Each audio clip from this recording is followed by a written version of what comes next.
领先人类500年的科技，盘点贝加庞克的天才发明。大家好，我是朱尔本。随着《海贼王》1061话更新，天才科学家贝加庞克终于要和我们见面了。作为尾田埋藏最深的角色之一，老贝虽然一直没有正式登场，却通过自己的发明极大影响了剧情发展，堪称顶级幕后大佬。这期视频我们就来盘点一下贝加庞克那些天才级别的发明。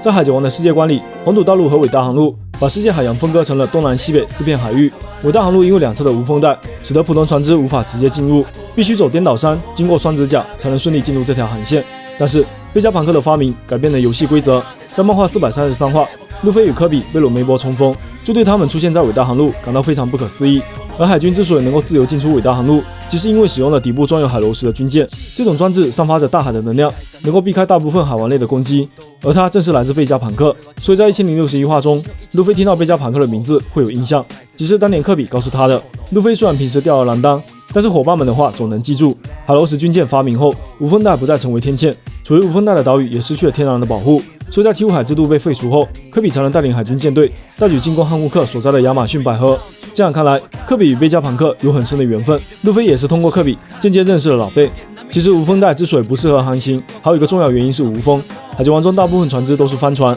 依靠风力进行航行，那么海螺石军舰应该也要有额外的动力才能够通过无风带，这个坑就等尾田来填了。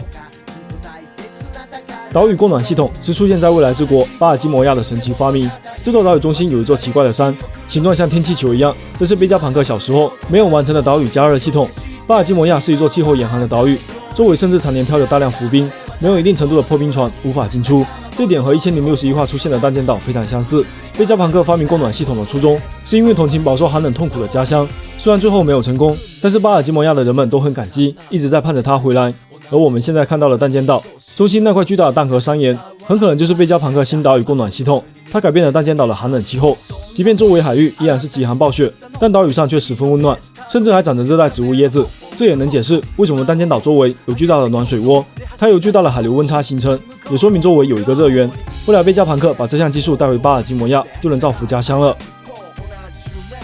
机械动物同样是贝加庞克年轻时在巴尔基摩亚的发明。为了帮助人们克服恶劣的大自然，贝加庞克改造了森林里的动物们，将它们全部变成了半机械的改造生物，成为可以帮助人类的劳动力。漫画里仅用一页扉页故事展现了这些小动物，后来动画组对这段故事进行了扩编，不过基本设定是一样的。这些机械动物不仅动力十足，还配备了强大的火力，他们使用的攻击手段就像是后来和平主义者的雏形。贝加庞克看来早就想研究激光了，只是不知道这些动物到底是用来对付谁的。在1061话，我们看到的机械鲨鱼也是一种机械改造生物，同样装备了强大的火力，但残留了一些生物的欲望。贝加庞克似乎还在继续研究这项技术。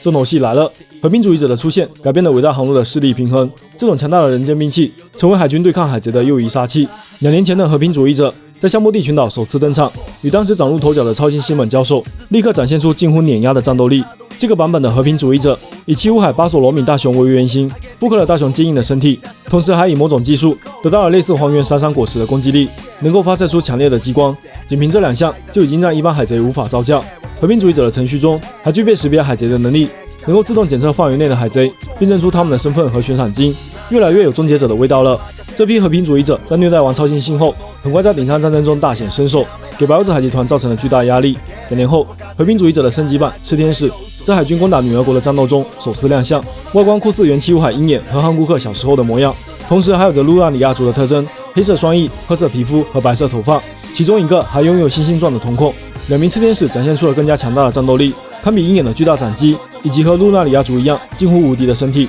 不仅让九蛇战士陷入苦战，还几乎团灭了黑屋子海贼团的普通海贼。虽然看起来是个小孩，但实力正在往七武海靠拢。目前他们身上还有着许多秘密，但是毫无疑问，这支名为 SSG 的战队在接下来那场巨大战争一定会发挥重要作用。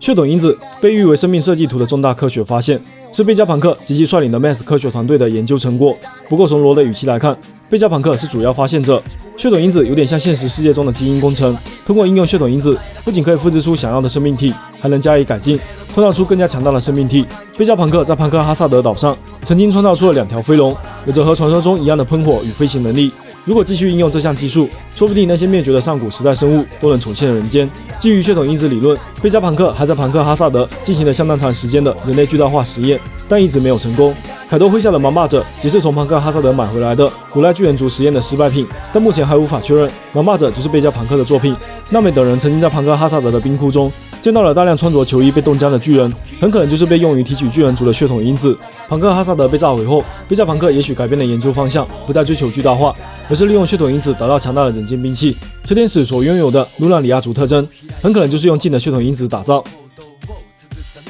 贝加朋克对恶魔果实的研究也非常惊人，虽然尾田没有确认，但似乎也是基于血统因子理论的应用。首先，他发现了恶魔果实能力的转换条件，并开发出了将无生命的事物使用恶魔果实的技术。最典型的就是 CP9 长官斯邦达蒙的配件范克弗里德，是一把吃下了象象果实可以变成大象的象剑。基于这项技术，贝加朋克成功将还原的雷射激光装备到了和平主义者身上，很可能是从还原的血统因子里复制出了闪闪果实的部分力量。贝加朋克还开发出了第一颗人造恶魔果实，也就是后来被桃之助吃下的那颗果实，拥有和凯多的青铜果实几乎一样的能力，很可能就是当年凯多被抓到庞克哈萨德时，从他身上取下了血统因子的复制品。虽然贝加朋克将这颗果实视为失败品加以封存，但是目前桃之助身上还没有表现出任何副作用。基于目前的线索，贝加朋克很可能已经掌握了部分复制恶魔果实的技术，因此才想要得到女帝的甜饮果实来打造更加强大的炽天使。后来凯撒库朗也通过血统因子理论创造出了人造恶魔果实 Smart 的原材料 SAD， 不过他的技术似乎并不成熟， Smart 果实有着很高的风险。